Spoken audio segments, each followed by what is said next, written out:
en consacrant un court instant de notre vie quotidienne à nous asseoir et à bavarder un peu. Il existe bien sûr des personnes qui ne veulent pas que nous parlions. Laissez-moi réfléchir. Je soupçonne qu'en ce moment même, des ordres sont aboyés dans des téléphones et que des hommes armés vont bientôt se mettre en route. Le chancelier Settler. Et merde. Pourquoi? Parce que même si on peut substituer la matraque à la conversation, les mots conserveront toujours leur pouvoir. Les mots sont le support de la compréhension et pour ceux qui les écouteront, l'énonciation de la vérité. Et la vérité, c'est que quelque chose va très mal dans ce pays, n'est-ce pas? Cruauté et injustice, intolérance et oppression. Et là où auparavant vous aviez la liberté de faire des objections, de parler comme bon vous semblait, vous avez maintenant des censeurs et des systèmes de surveillance vous contraignant à la conformité. Des caméras. Et sollicitant. Il nous faut des vos caméras. solutions. Comment est-ce arrivé?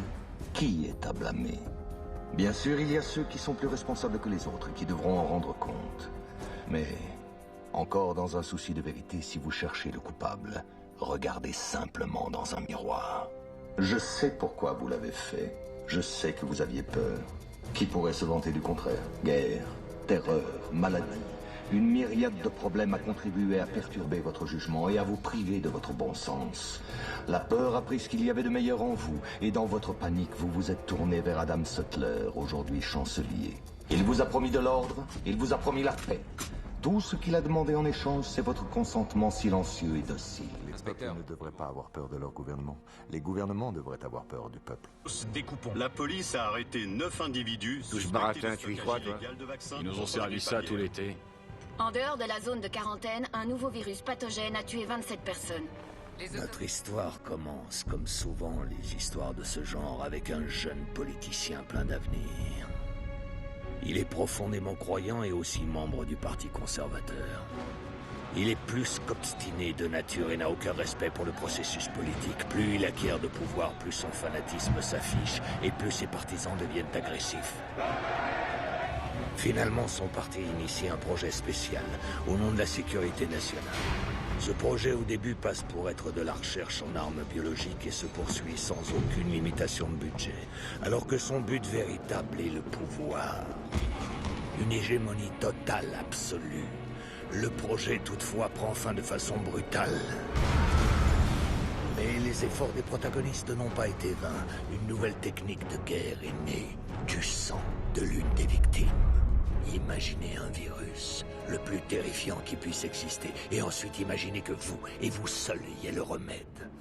Si votre but ultime est le pouvoir, comment utiliser au mieux une telle arme? C'est ici que dans notre histoire, le loup sort du bois.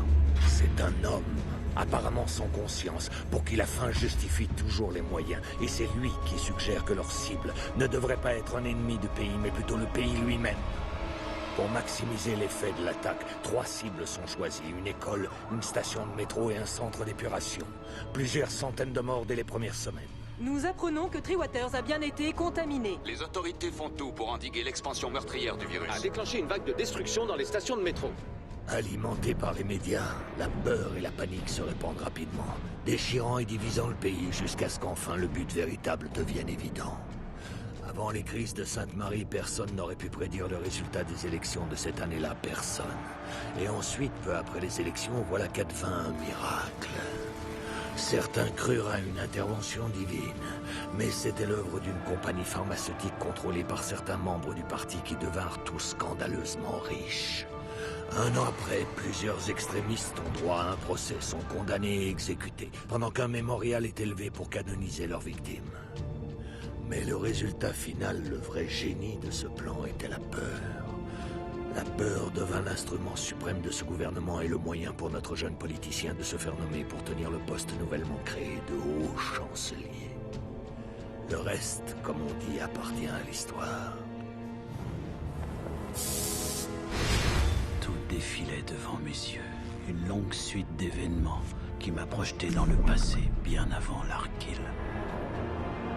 C'était comme si je pouvais voir tout ce qui s'était déjà passé. Les émeutiers se sont fait arrêter à Brixton. Et là, Settler sera obligé de faire la seule chose qu'il sache vraiment faire.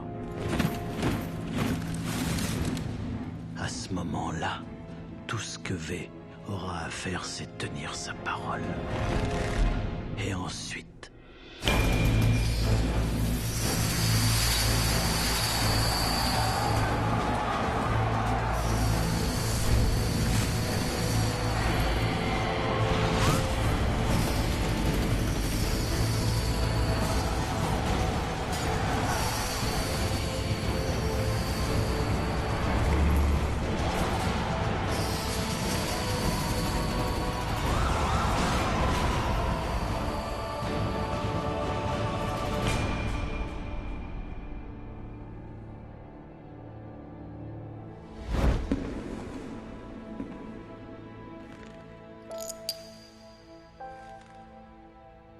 Ce soir, je m'adresserai personnellement à tous ces individus afin de bien leur préciser les choses. La sécurité de cette nation repose sur une complète et totale soumission. Ce soir, chaque manifestant, chaque instigateur ou agitateur sera châtié pour l'exemple.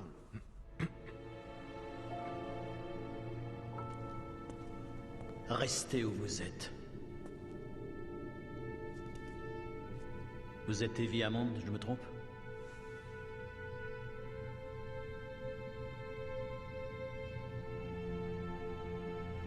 Alors c'est terminé. Oui, presque. Arrêtez!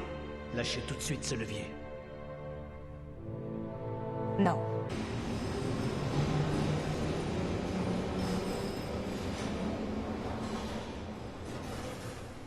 Dites-moi, aimez-vous la musique, Monsieur Finch?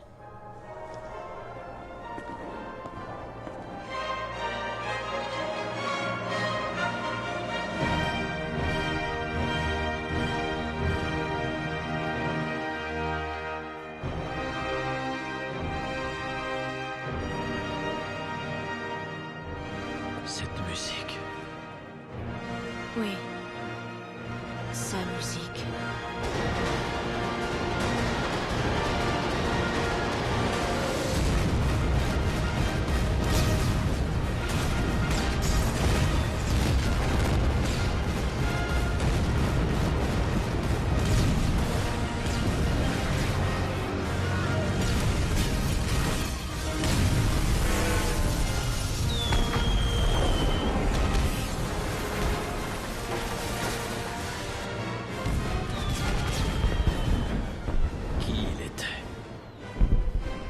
Il était Edmond Dantès. Il était mon père. Et ma mère. Mon frère. Mon ami. Il était vous. Et moi. Il était chacun de nous.